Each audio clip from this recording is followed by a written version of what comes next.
وقال إني ذاهب إلى ربي سيهدين۔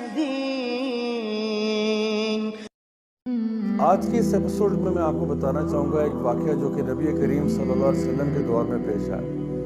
ایک نوجوان لڑکا نبی کریم صلی اللہ علیہ وسلم کی خدمت میں حاضر ہوتا ہے اور کہتا ہے یا رسول اللہ مجھے زنا کرنے کی اجازت دے دیں۔ آپ سوچ سکتے ہیں ایسا سوال وہ بھی نبی کریم صلی اللہ علیہ وسلم کی پریزنس میں پوچھا جائے تو صحابہ کھڑے ہو گئے اس کو مارنے کے لیے پیٹنے کے لیے کہ بھئی کس قسم کا سوال پوچھ رہے ہو، یعنی ہمارے پیارے رسول جو ہے نا رسول سے صلی اللہ علیہ وسلم سے تم زنا کی اجازت مانگنے آئے ہو؟ تو آپ صلی اللہ علیہ وسلم نے صحابہ کو روک دیا اور کہا چھوڑ دو اس کو میرے پاس آنے دو۔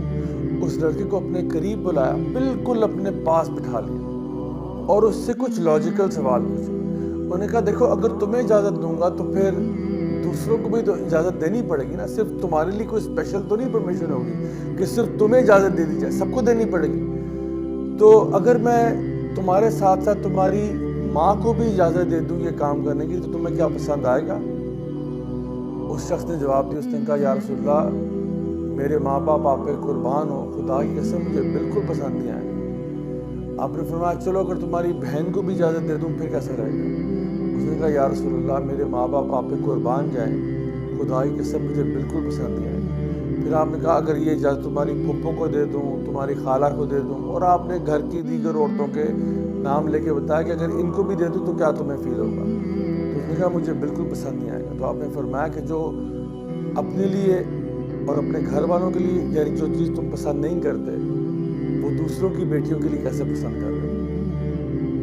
اب دیکھیں اس میں کتنی بڑی حکمت ہے۔ نبی کریم صلی اللہ علیہ وسلم نے پھر اس بچے کو گلے لگایا اور اس کے لیے دعا کی کہ اللہ اس کو اپنے نفس پر قابو کرنے کی توفیق عطا فرما۔ اللہ تعالیٰ فرماتے ہیں قرآن مجید میں فَأَمَّا مَنْ خَافَ مَقَامَ رَبِّهِ وَنَهَى النَّفْسَ عَنِ الْهَوَىٰ فَإِنَّ الْجَنَّةَ هِيَ الْمَأْوَىٰ۔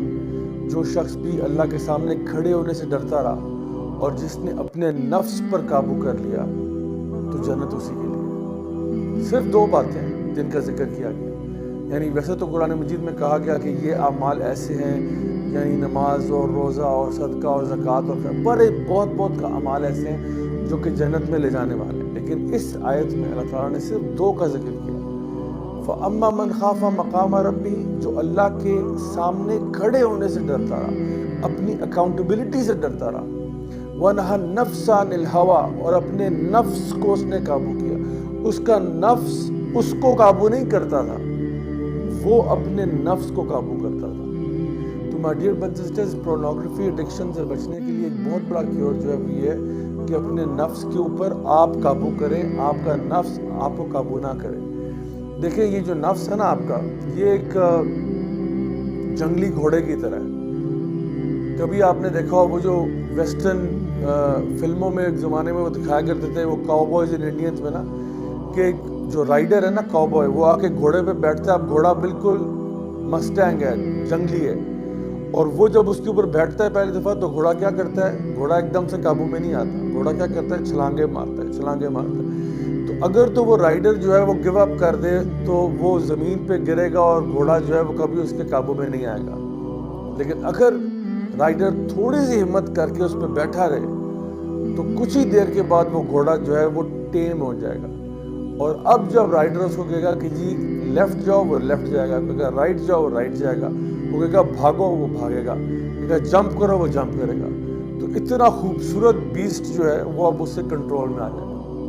ہمارا نفس بھی بالکل ایسا ہی ہے، نفس جو ہے وہ قابو آنا چاہتا نہیں ہے۔ میں ایک چھوٹی سی مثال دے کے بات سمجھاتا ہوں۔ جب انسان صبح اٹھتا ہے فجر کے لیے تو نفس تو کہتا ہے بھائی مجھے آرام کرنا ہے، نفس جو ہے نا وہ آرام پسند ہے، نفس چسکے چاہتا ہے، نفس لذت چاہتا ہے، نفس چاہتا ہے مجھے کوئی چھیڑے نہ۔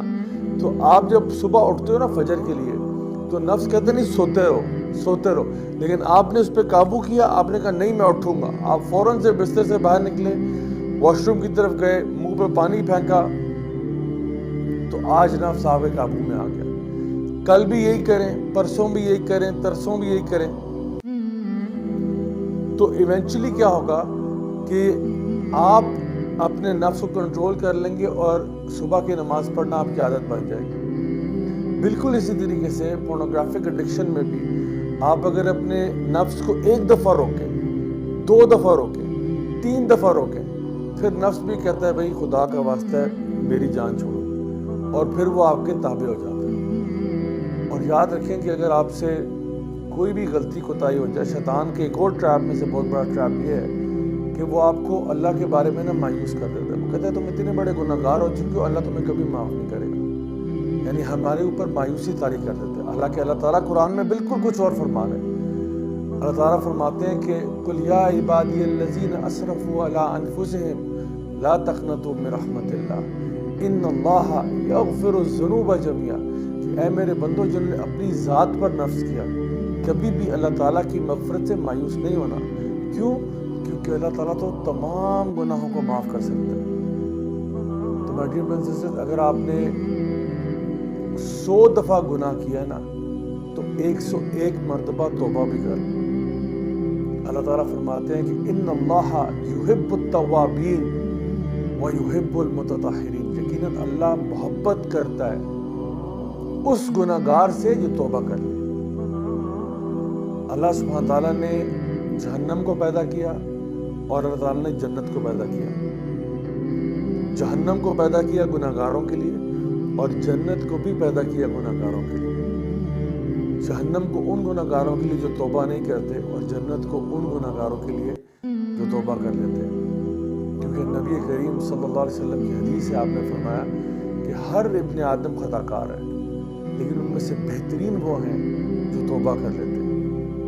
تو اگر آپ چاہتے ہیں اس عادت کو چھوڑنا تو جان لیں اللہ تعالیٰ رحمان و رحیم بھی ہے، لیکن اس کے لیے آپ کو اللہ تعالیٰ سے معافی بھی مانگنی ہوگی اور اللہ کی طرف لوٹ کے آنا ہوگا۔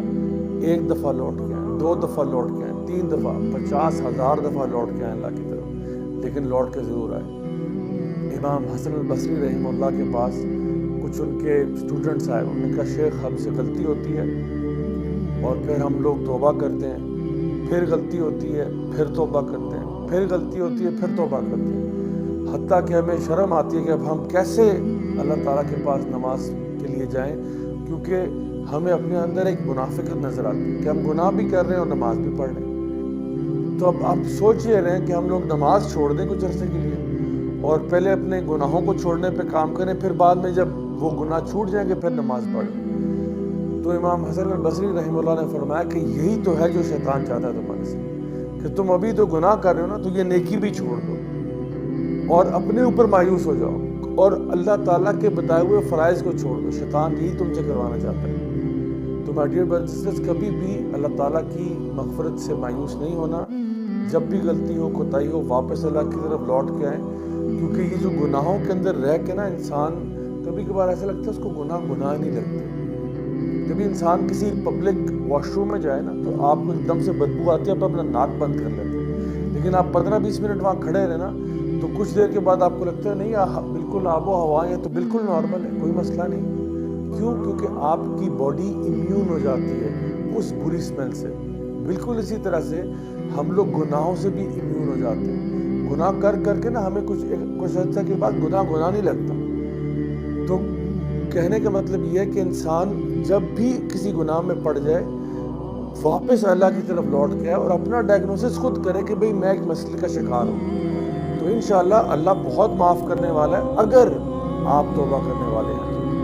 Until next time, this is Raja Jawad.